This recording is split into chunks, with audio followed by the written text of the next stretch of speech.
Glorifico a Deus pela sua vida. Mais um dia estarmos na casa do Senhor, para assim o bendizermos e louvarmos o seu nome. Aleluia. Irmãos, quem trouxe o seu exemplar? Abramos na epístola de Paulo a Timóteo, 2 Timóteo, capítulo de número 4.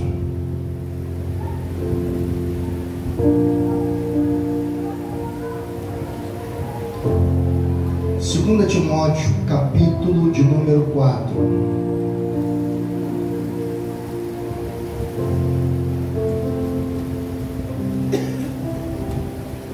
Amém, meus irmãos? Quem achou diz amém. Quem não achou diz misericórdia. Tem alguém aí? Timóteo fica depois de Gênesis. Aí embolou tudo, né? 2 Timóteo, capítulo 4.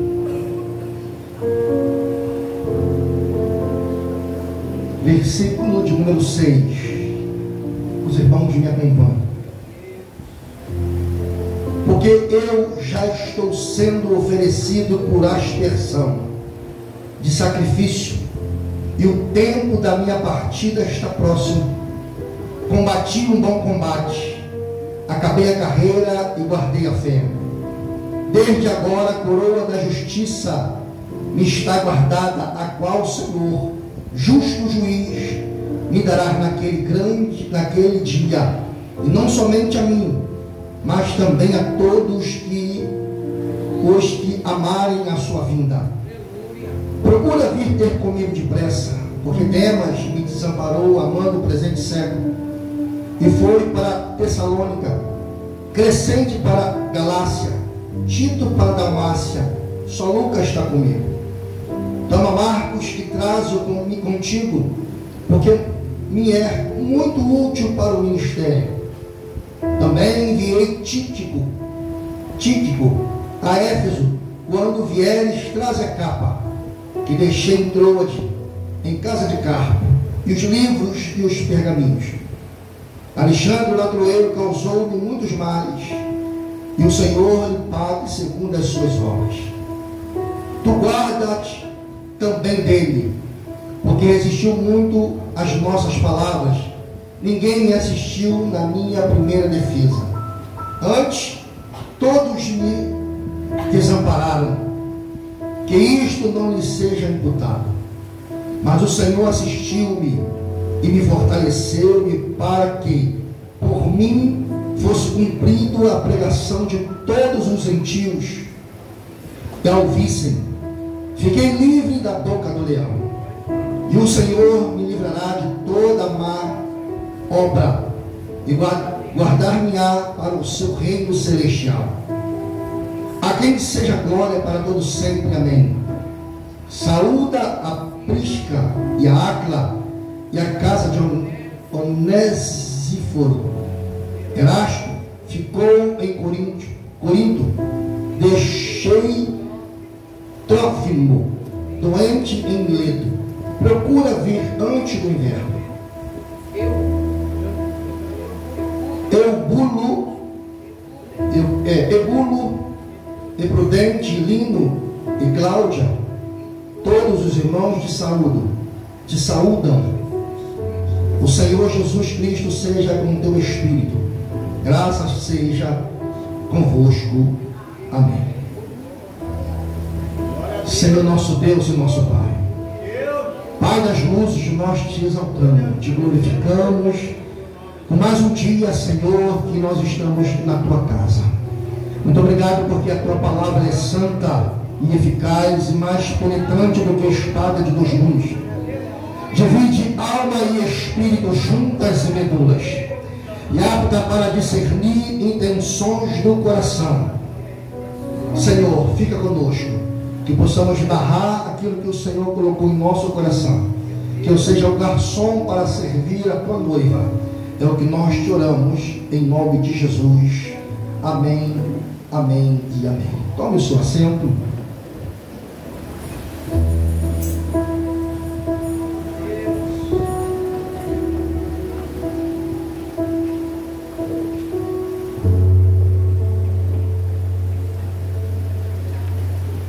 Eu estava pedindo ao Senhor esta semana uma palavra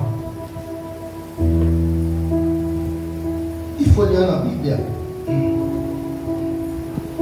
o Senhor mandou, me inspirou a ministrar sobre isso. Já tem vários anos que eu não prego sobre essa palavra, e o Senhor me inspirou para ministrar para a sua noiva. Se os irmãos puderem analisar, que os irmãos têm uma mente analítica, os irmãos vão ver que são as últimas palavras de Paulo. Parece que são as últimas palavras melancólicas de Paulo. Paulo estava vendo que o seu tempo estava se findando. Aqui era a segunda prisão de Paulo. Paulo ele não estava numa prisão comum. Fala para o seu irmão que está ao seu lado. Paulo não estava numa prisão comum. Paulo estava numa masmorra. Paulo estava numa masmorra. Sabia que o seu ministério estava se findando. Então Paulo, por saber que o seu ministério estava próximo a terminar, ele escreve uma carta a Timóteo, e ali ele, na sua carta, ele deixa o seu epitáfio.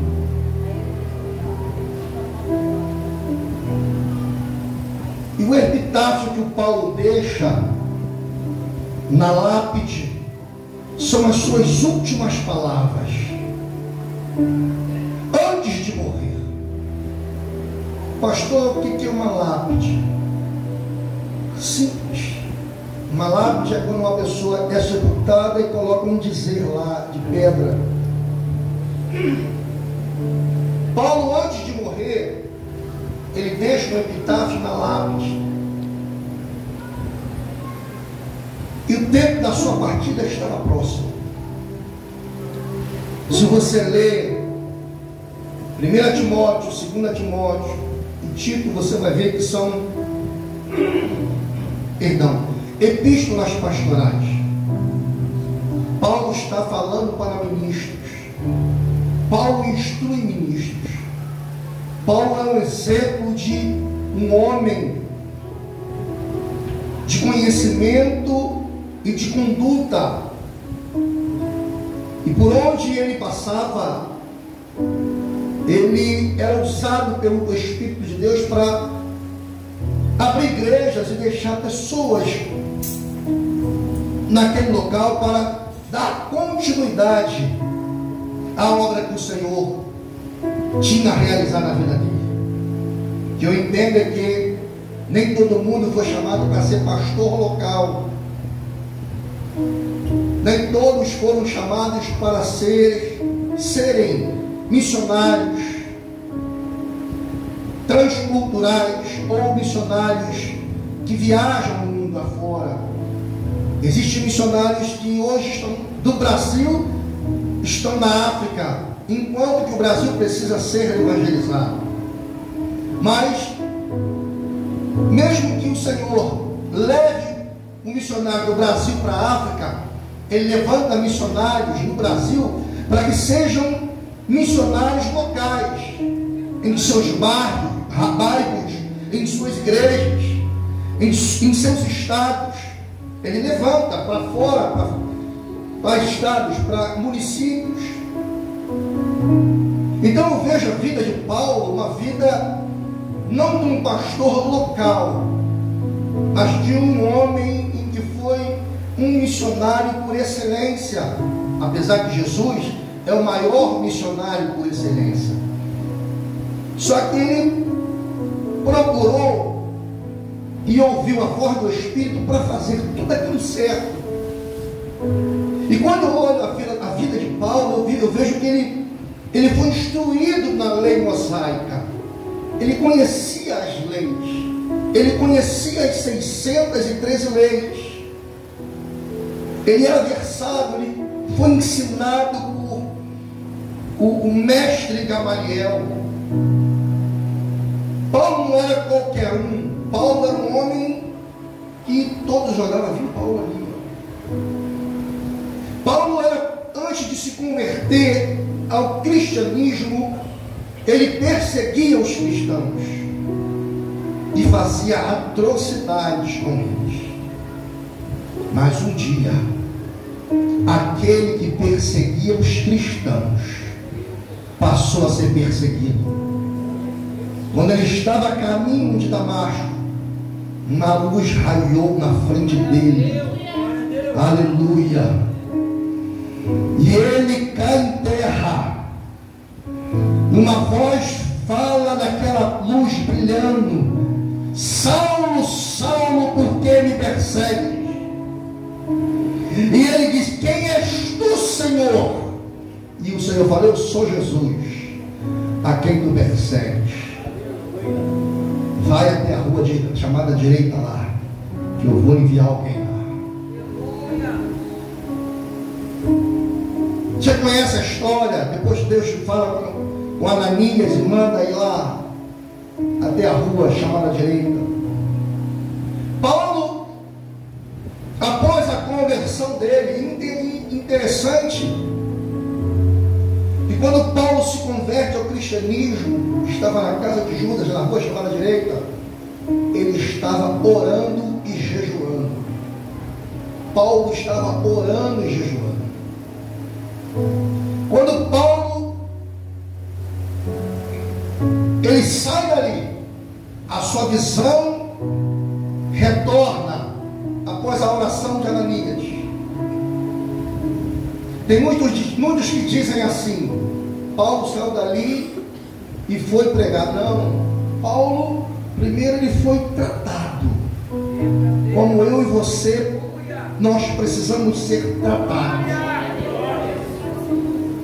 A Bíblia não relata, mas o historiador diz que ele ficou 14 anos, 13 a 14 anos, fora, lá nas Arábias, só se alimentando, conhecendo a Cristo. E depois ele retorna. Tanto que quando a epístola à igreja da Galáxia, eu falei isso aqui sobre isso há alguns domingos atrás. Ele diz: depois de 14 anos, subi a Jerusalém. Foi os 14 anos que ele ficou sendo tratado lá.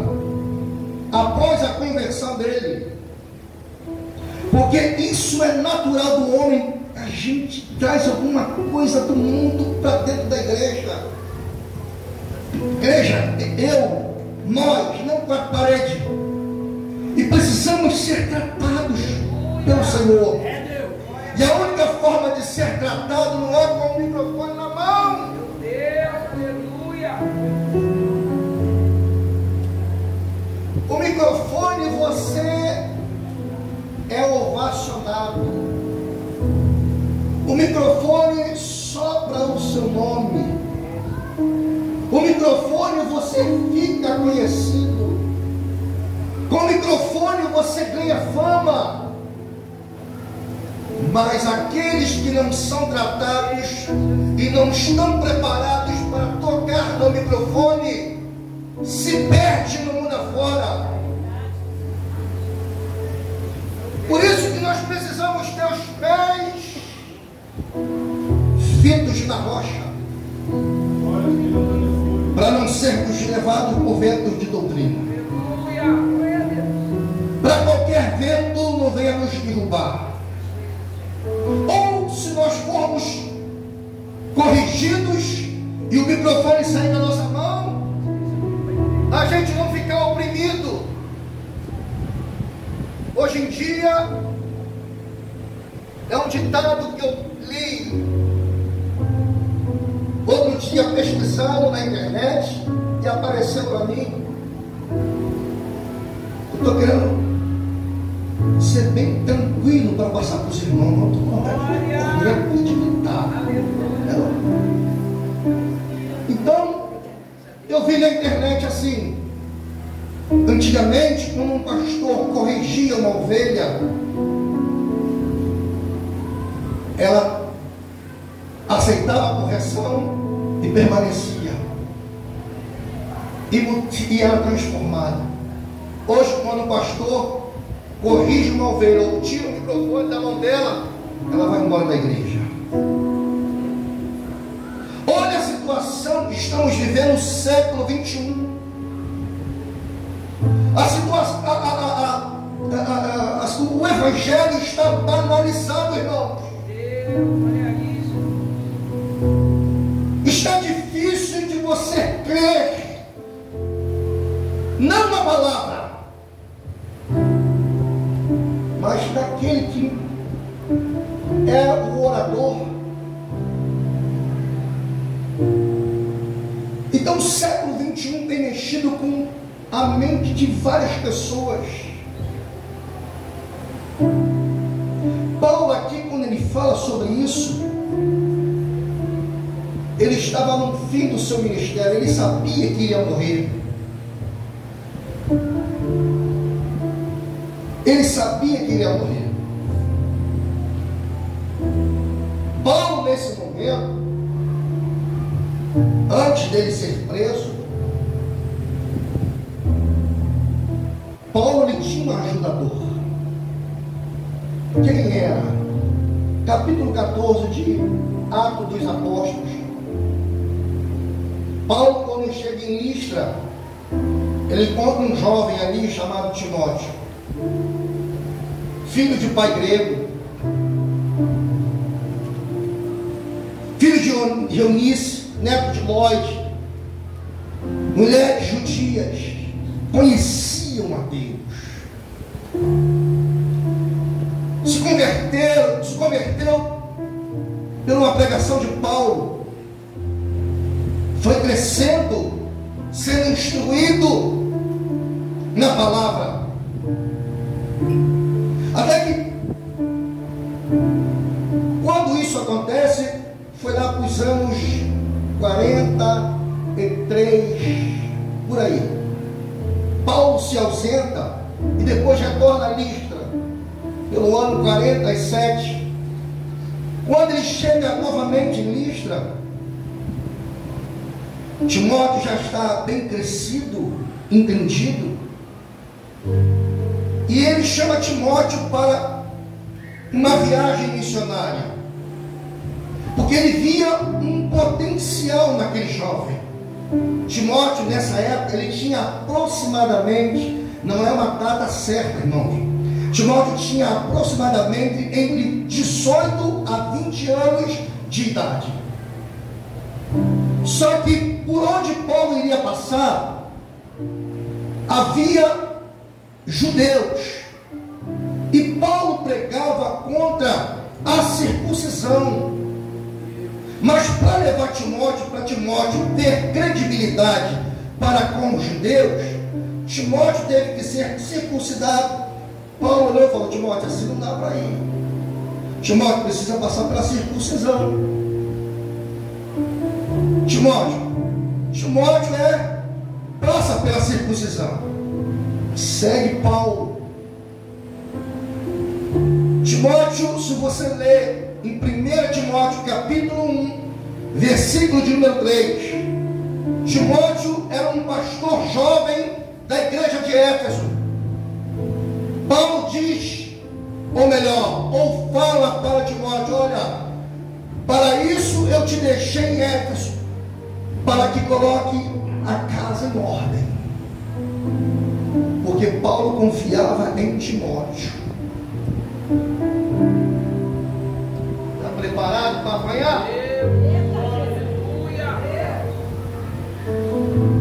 Os pastores hoje em dia, eu recebi no Zap, os pastores hoje em dia precisam de pessoas fiéis ao seu lado. Sabe por que tem pastores morrendo? E há algum tempo atrás, alguns anos atrás, Alguns pastores estavam se suicidando por causa de traição, por causa de calúnia, por causa de defamação, por causa do pastor. Não. Quem está do seu lado está na mesma ligação, está na mesma visão. Hoje, se você abre um ponto de pregação ou uma congregação e coloca uma pessoa lá, pode acreditar, se não tiver a mesma visão, daqui a 1 ano, 2 anos, está desmembrando, botando outra placa na igreja lá.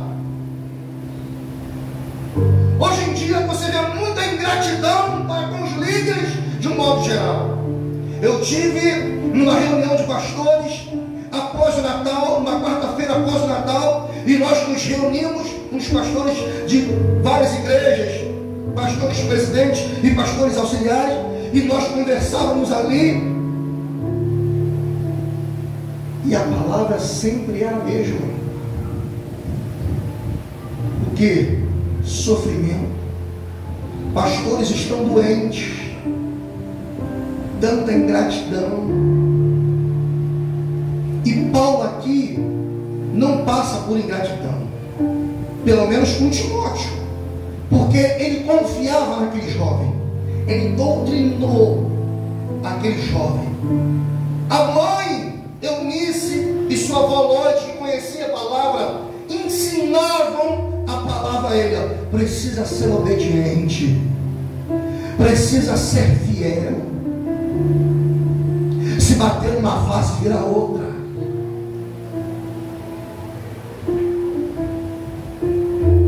Timóteo foi crescendo até que Paulo deixa ele em Éfeso.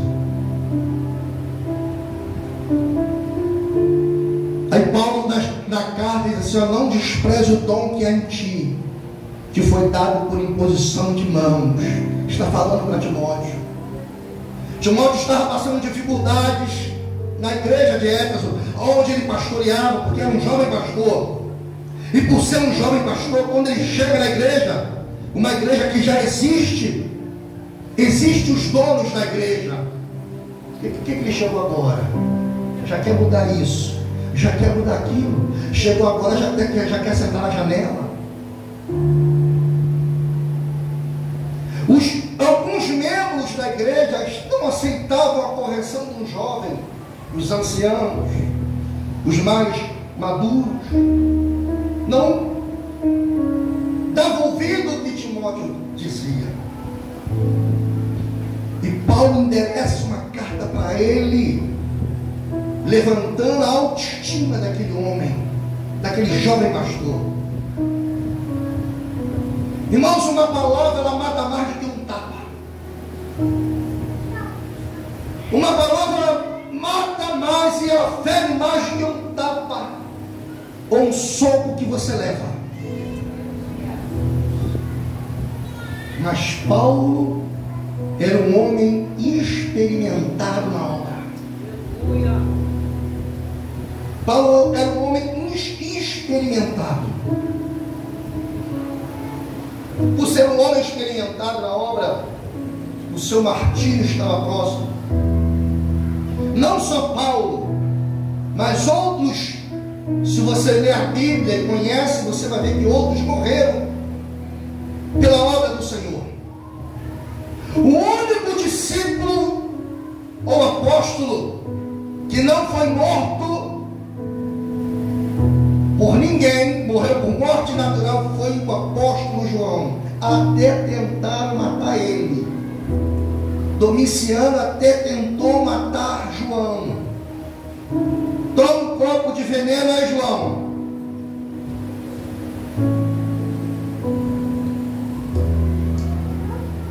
Domiciano, esse cara não morre. Porque João pregava com ousadia. As pessoas se convertiam.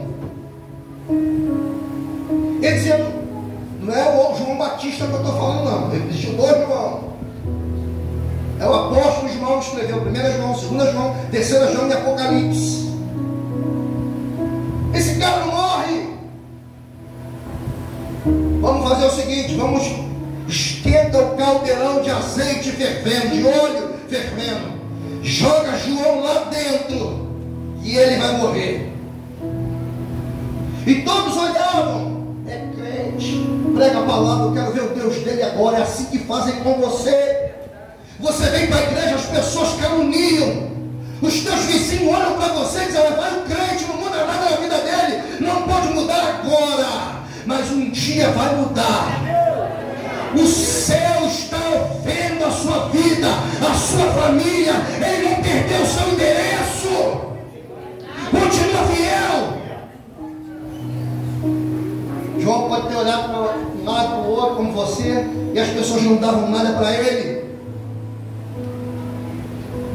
Depois que ele ficou mansinho, irmãos. Na escola dominical que eu falei um tempo atrás, que João não era assim não. Uma certa feita ele chegou para Jesus: Jesus, quer que a gente manda descer fogo do céu igual? João era meio igual o Senhor, né? Aí você lê lá as epístolas de João, ele diz assim: filhinhos, amemos uns aos outros. João é conhecido como um apóstolo do amor, mas antes, não tinha nada de amor nele não.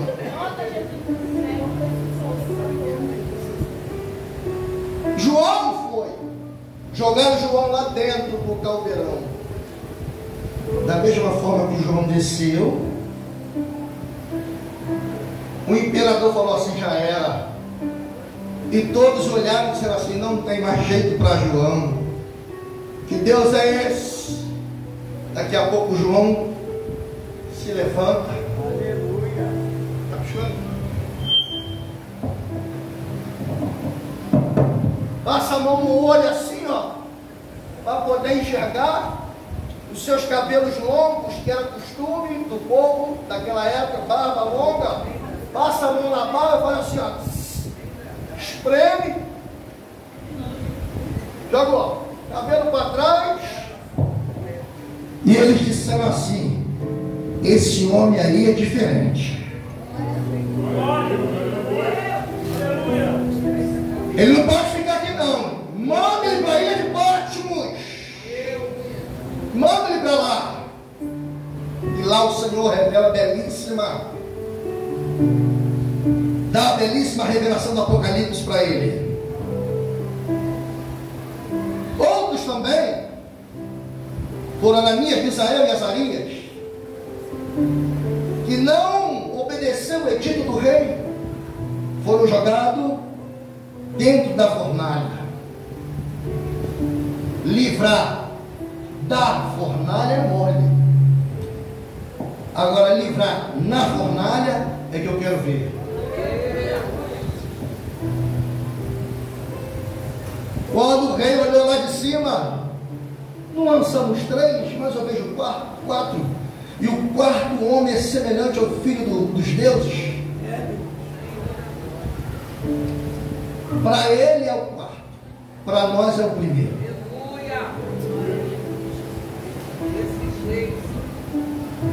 Isaías foi morto, cerrado ao meio pelo rei Manassés. Pedro foi crucificado de cabeça para baixo. Tiago, o menor, ele foi apedrejado até a morte. Estevão foi apedrejado depois de ter sido consagrado a diácono. Começou a pregar, começou a ministrar. E quando olhavam para ele, viam o rosto dele brilhando como se fosse um anjo. Ele estava cheio do Espírito, cheio da presença. Queriam calar Estevão. E no capítulo 7 do livro de Atos dos Apóstolos, você vê que ele morreu próximo a Saulo de Tarso. Estevão foi, mas Deus levantou Saulo. Deus, aleluia. Filipe foi torturado e crucificado. Pastor, mas por que o senhor está dizendo isso? Para que você entenda que para a palavra para chegar até você, até a mim hoje, muito sangue foi derramado. Eu tenho um livro em casa que eu ganhei, Os Mártires do Coliseu. Irmãos, quando você lê algum trecho ou uma parte daquele livro ali, você chora. Não tem como não chorar. Leões. As pessoas hoje em dia, se houvesse uma arena hoje, eu acho que as pessoas seriam crentes de verdade. Porque naquela época você ou era ou não era. Eles já entravam na arena sabendo que iriam morrer por gladiadores, por leões ferozes.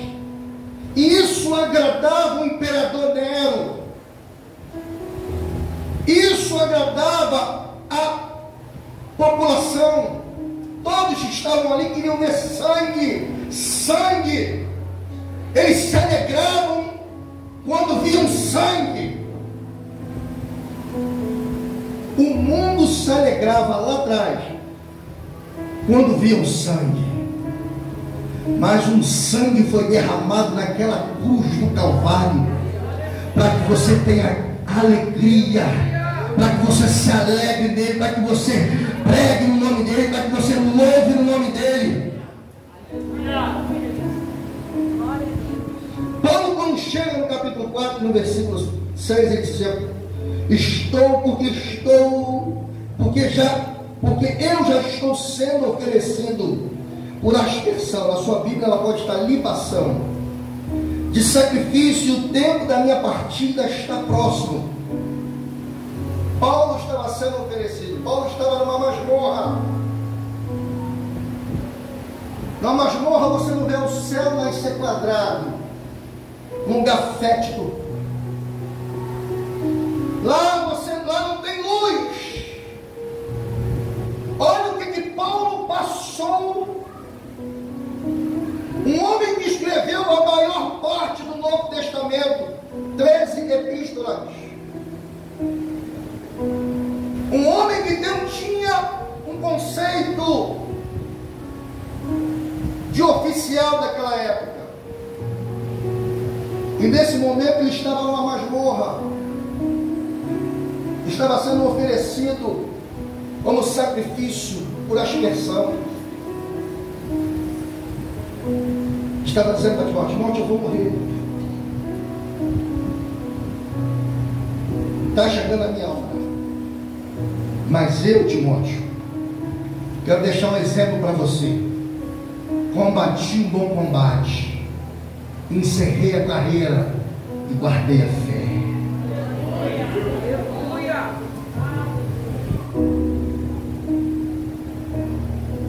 Paulo ele usa uma metáfora aqui de um soldado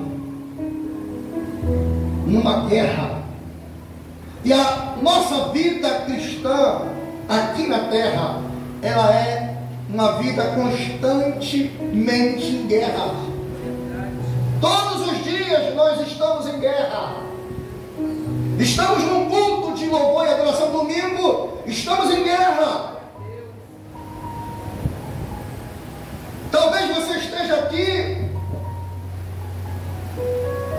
e os demônios estão esperando você sair lá fora para tentar armar alguma coisa para tirar a bênção espiritual que o Senhor lhe deu.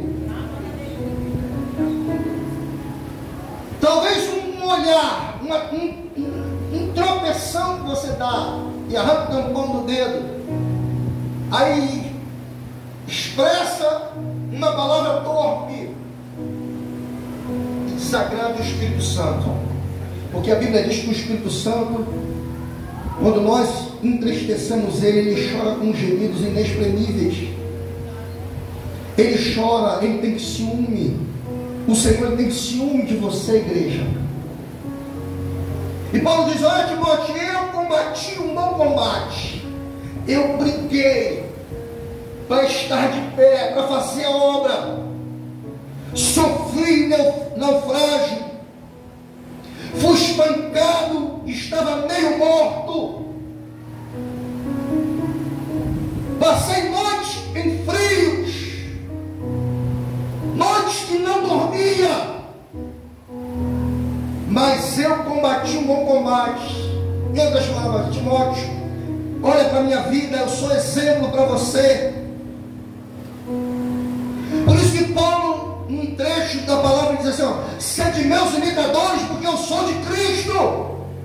Para um homem dizer, para alguém, para uma igreja, para que sejam imitadores dele, o cara não era Jesus, mas era o cara.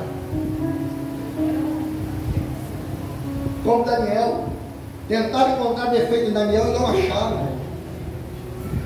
Quantas pessoas querem achar defeito em nós hoje em dia, para tentar desmoralizar a nossa vida, tocar na nossa moral, tocar na nossa família. Você está sendo oferecido como aspersão, está sendo perseguido, está sendo caluniado. Não é o tempo, não é a mesma coisa que você está sofrendo hoje, que Paulo sofreu lá atrás, não. Paulo estava preso, hoje você está livre, fisicamente falando, mas talvez você esteja preso, espiritualmente falando. E nessa noite eu quero dizer para você: você é livre para adorar, você é livre para levantar sua mão, você é livre para glorificar, você é livre para correr, você é livre para voar, nada pode te prender. Ezequiel estava preso fisicamente junto ao rio Quebar, e olhou para o céu se abriu para ele, mesmo ele estando preso. Paulo e Silas estavam na prisão e começaram a orar e a louvar o Senhor, e as prisões se abriram. O que eu entendo com isso? Olhe para cá, o segredo não é o lugar que me faz, não é o lugar que me faz. Se o culto for ruim, porque a culpa foi minha, porque eu preciso adorar ao Senhor da melhor forma possível. Colocamos culpa em A, culpa em B, culpa em C, não. Se o culto não foi bom, porque a culpa foi minha, porque eu não deixei a palavra germinar, eu não louvei, eu não adorei, eu não abri meu coração.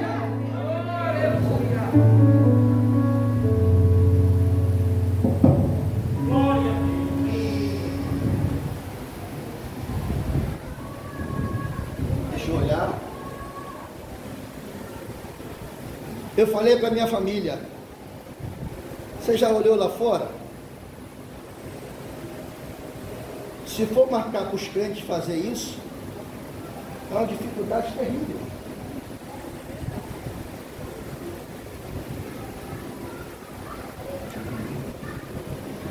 Por quê? Porque nós damos prioridade à nossa vida. Não estou falando mal dos irmãos, das pessoas. Eu estou falando da forma de união. Eu estou falando da forma de vamos fazer.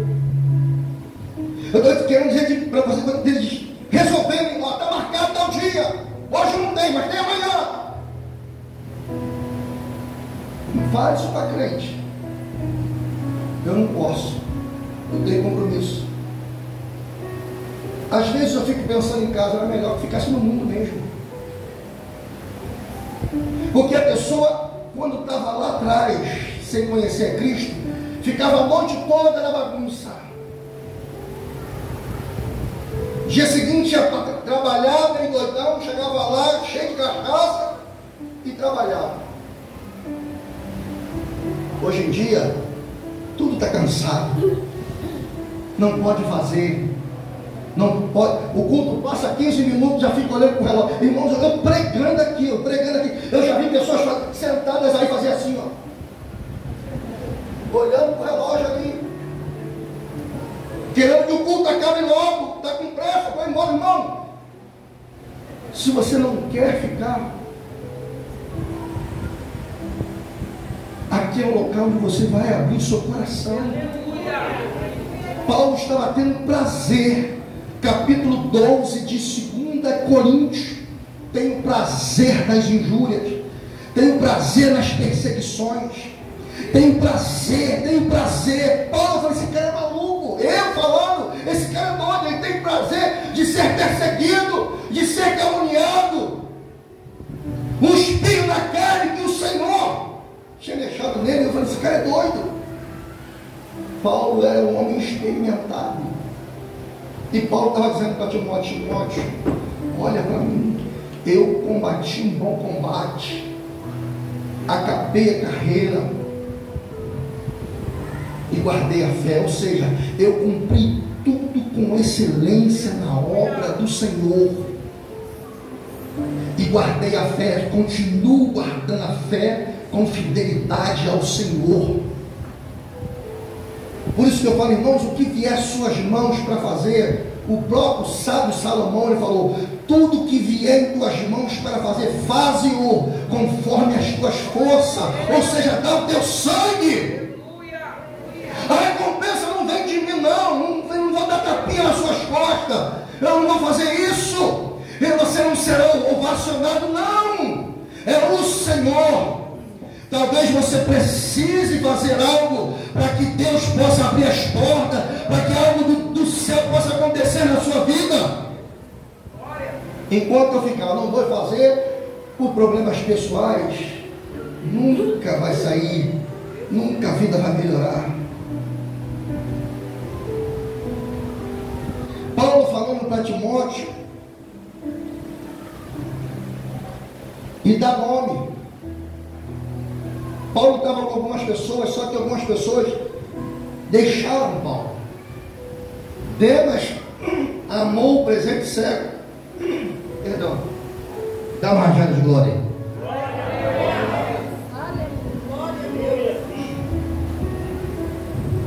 Demas amou o presente século. Tem pessoa que está do teu lado, mas deixa o coração voltado para o mundo e ama o presente século. A palavra século na Bíblia, ela significa sistema, o sistema do mundo. Ama o mundo. E vem dizendo, Crescente foi para a Galácia, foi para outro lugar. Paulo está preso, deixa ele lá, não tem nada a ver com isso aí não, é problema dele. Tito foi para Dalmácia, só Lucas está comigo. Toma Marcos e traz contigo, porque é muito útil para o meu ministério. Paulo teve um problema com Lucas no início do seu ministério. Mas Paulo aqui, quando ele está preso, Paulo fala para Timóteo, olha, Lucas está comigo, mas quando você vir, traz Marcos, que ele é muito útil para você. Talvez a pessoa que está do seu lado hoje, ela não é útil para você, ela é descartável. Cadê o copo descartável? Quem está com o copo descartável aí? Talvez o copo, a pessoa que está do seu lado não é um copo. Talvez a pessoa que está do seu lado é um copo desse aqui, descartável, que você bebe uma água, uma Coca-Cola. Você bebe água, uma Coca-Cola. Você bebe uma Coca-Cola, bebe água. E após você beber, ou seja, você usou, você precisou, aí depois você faz isso, joga fora. Aí depois que você joga fora, a obra prossegue. Então a obra de Deus, a obra não pode parar. Mas um dia Deus vai fazer você lembrar desse copo. Você olha o que a palavra de Deus traz a Marcos, porque ele é útil. Olha, irmão, aleluia. Traz contigo porque é muito útil para o meu ministério. Paulo está dizendo, Marcos, tive um problema com ele atrás.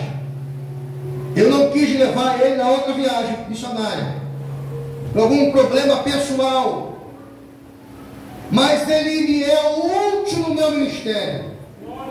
Mas faça o seguinte, antes de vocês virem, passe em Troade, aonde eu deixei a minha capa na casa de Carpo. Carpo era amigo, um dos 70 discípulos, e era amigo de Paulo.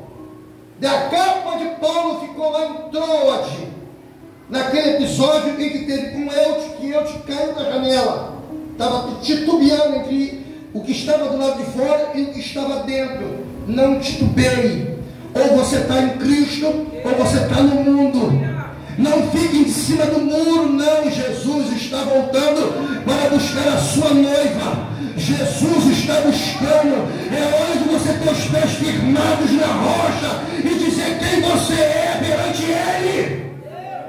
Aleluia. Aleluia. Desce a capa, porque onde Paulo estava era inverno, estava frio. Estava frio. Ele disse: traz a capa que eu deixei em Troade, na casa de Carpo. Mas traz os livros, mas principalmente os pergaminhos. Paulo, irmãos, me chama a atenção que Paulo estava preso, mas Paulo, ele queria pregar. Paulo, ele queria falar do Evangelho.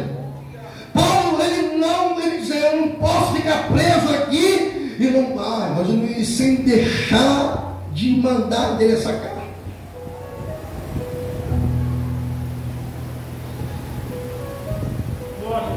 Aí ele diz, nos versículos posteriores, o Alexandre Latroeiro causou-lhe muitos males, e o Senhor pague segundo as suas obras. Se alguém te feriu, não revida. Irmãos, isso aqui é carne. E carne inclina para as coisas da carne.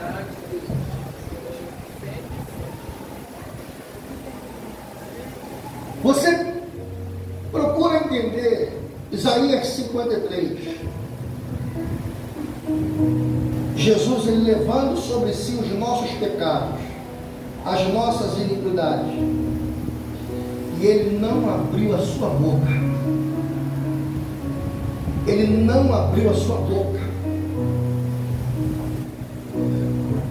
Aí o sábio Salomão diz assim: há tempo de falar e há tempo de ficar quieto. Aí Deus fala para Josué: fala para o povo rodear a cidade, vai ficar quieto. Moisés diz para o povo: olha, fique quieto, que os egípcios que hoje vocês estão vendo, nunca mais o vereis. O Senhor pelejará por vós e vos calareis. Você não ganha uma batalha discutindo. Provérbios, se não fala a memória, até Provérbios que fala, Salomão fala, que a resposta branda ela calma o furor. A resposta branda calma o furor. Mas hoje não. Não posso dar mole para ele. Não posso dar mole para ela. Falou algo comigo, vou responder no mesmo tom. Às vezes é necessário, mas às vezes é necessário se calar, porque quem peleja por nós precisamos aprender isso. A nossa luta, ela não é corporal. Irmão, se fosse corporal, eu já tinha pegado um montão aqui dentro. Eu já tinha passado a espada. Eu fico falando: Deus, por que não era igual no passado? Resolvia na espada logo, mas não, hoje em dia eu tenho que dobrar o joelho. Jesus, me dá força para continuar amando essa bênção, para conviver com Ele, conviver com ela. Está falando de mim, você sabe que o cabra está falando de você, que é. Não é cabrita, não, fala não, está feio. Você sabe que a pessoa está falando de você e você é a paz do Senhor.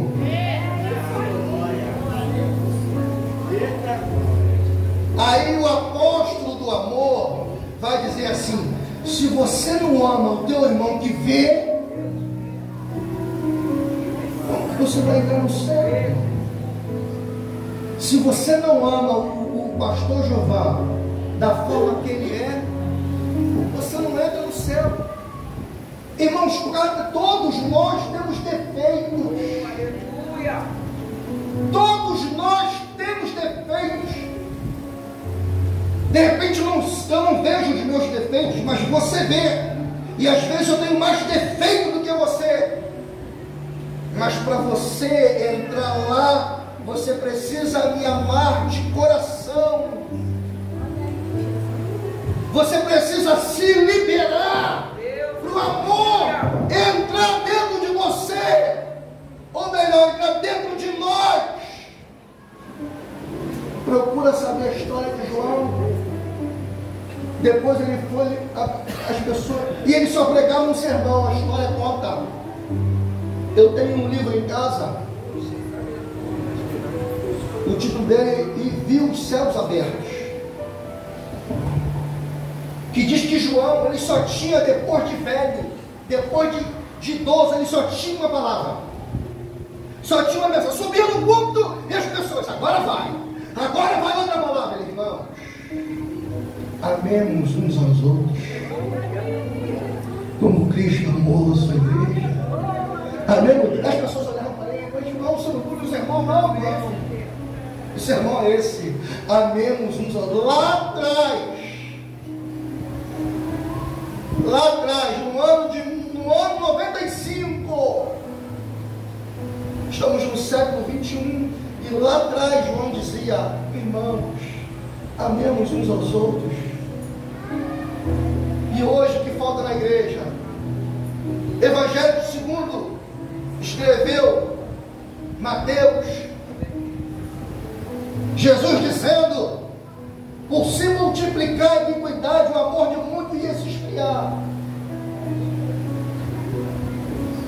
A iniquidade está se multiplicando, muitos estão se esfriando na igreja. Dá uma olhadinha de 360 graus na igreja. Algumas cadeiras estão vazias. Tem pessoas que não estão tendo força para caminhar.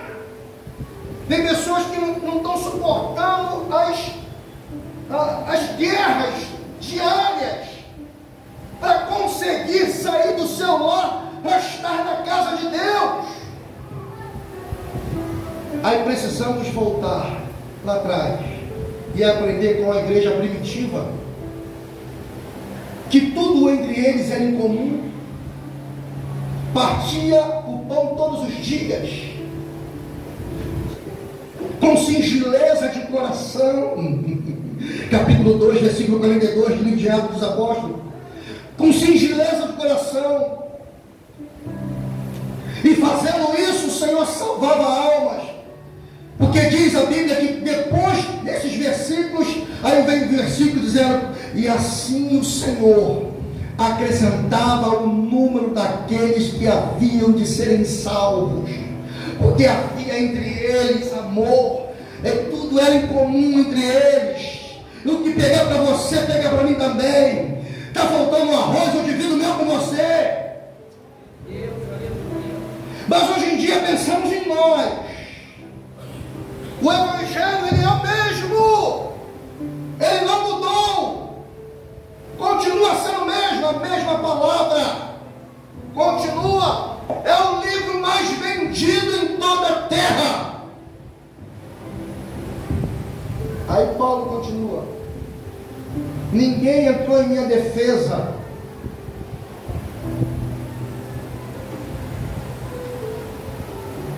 antes todos me desampararam. Que isso não seja imputado. Mas o Senhor assistiu-me e fortaleceu-me, porque por mim foste cumprida a pregação, e todos os gentios a ouvissem, e fiquei livre da boca do leão. As pessoas abandonaram Paulo, eles me abandonaram no momento de dificuldade, na hora que eu precisava de um ombro amigo. Porque nós precisamos chorar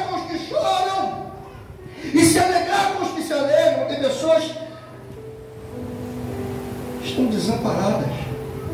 E Paulo falou: me desampararam, mas o Senhor me assistiu e me fortaleceu. Eu quero dizer uma coisa para você, irmãos: nós somos membros de um corpo só, mas se ninguém chegar para te dar uma palavra, o Senhor, Ele desce numa forma teofônica e fala com você e te fortalece. O Senhor desceu, Ele falou melhor, Paulo falou assim: o Senhor me fortaleceu. Por quê? Paulo foi um pregador dos gentios, e tudo isso conta, irmãos, no livro das obras. Quando você olha o livro de Apocalipse, existe o livro da vida e os livros das obras. Aí Paulo, no capítulo 15 de 1 Coríntios, versículo 58, ele diz assim: portanto, meus amados irmãos, sede firmes e inabaláveis, constantes na obra do Senhor, sabendo que o vosso trabalho no Senhor, ele não é vão. Significa que o seu trabalho que você faz para o Senhor não é vão. Tudo vai valer uma recompensa. O Senhor não deve nada para ninguém. Não deve nada para ninguém. Eu vejo aqui um grande homem contando as suas experiências com um jovem pastor de uma igreja de Éfeso. Tem pessoas aqui que têm 10 anos de igreja, tem pessoas que têm 20, mas tem pessoas que têm meses. Quem sabe amanhã um desses jovens será um pastor dessa igreja. Quem sabe amanhã ou depois um desses jovens vão estar dirigindo a congregação que nós vamos abrir. Quem sabe, porque a qualquer momento ninguém aqui é eterno, não. Estamos buscando a eternidade, aqueles que permanecerem fiéis até o fim. Então eu vejo Paulo aqui no fim do seu ministério dizendo para Timóteo: eu combati um bom combate. Quando ele falou isso, eu lembrei de Jesus, quando estava naquela cruz,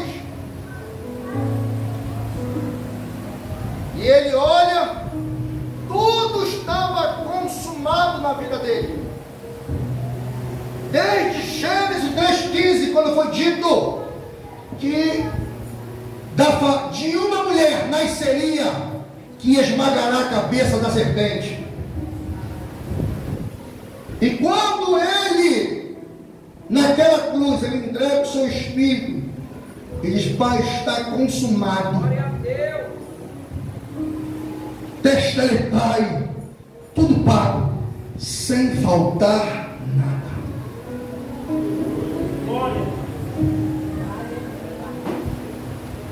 Encerro aqui dizendo para os meus ouvintes: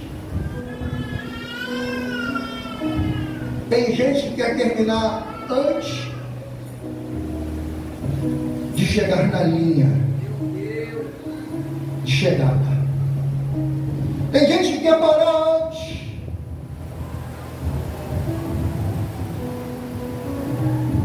Quando Deus chamou Gideão, eram 32 mil. E o Senhor falou para ele: tem muita gente, manda voltar os covardes, os tímidos. 22 mil voltaram. O Senhor falou para ele: ainda tem muita gente, faz descer as águas, eu vou te dizer quem é quem lá. Só ficou 3 pelotões de 300, de 32 mil. Nem todos que estão na igreja estão prontos para a guerra. Davi tinha 600, mas 200 ficou no rendeiro de Besor. Só 400 foram. Ribeiro de Besor, a palavra Ribeiro de Besor significa lugar de refrigério. Tem pessoas que precisam ficar no Ribeiro de Besor, num lugar de refrigério. Você precisa refrigerar sua alma, porque a sua alma está abatida e reflete na face, porque o coração alegre formoseia o rosto, mas o coração triste desfigura-se o rosto. Eu quero dizer uma coisa para você nessa noite: não pare no meio do caminho, não retroceda. O próprio Jesus falou: quem quiser vir após mim, negue-se a si mesmo, tome a sua cruz a cada dia e siga-me.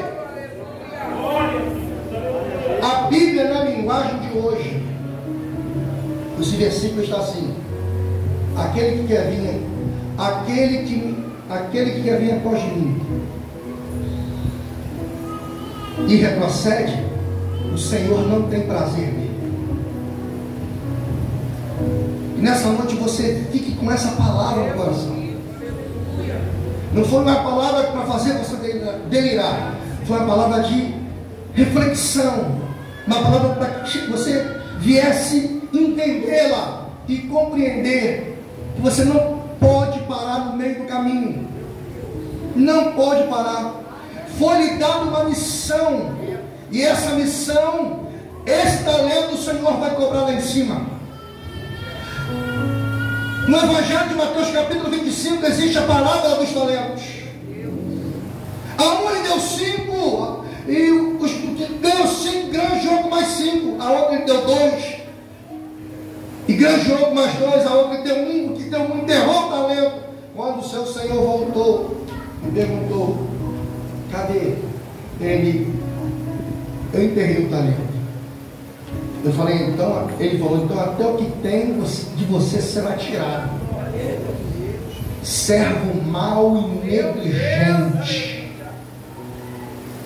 A porta do céu continua sendo estreita. A porta não é larga. Quer entrar no céu, precisa entrar no estreito de Jeová. Fique com essa palavra esta semana. Que essa semana o Senhor te deu resposta, portas se abram. Se lembra que quando eu falei que Paulo falou para Timóteo trazer Timóteo, porque lá atrás Timóteo foi descartável?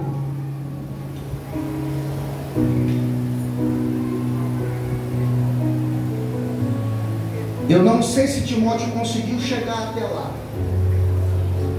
O historiador não conta isso. Há uma lacuna nisso aí. Mas eu fico conjecturando: o copo que foi descartável se tornou um copo de vidro para ser coluna no ministério de Paulo.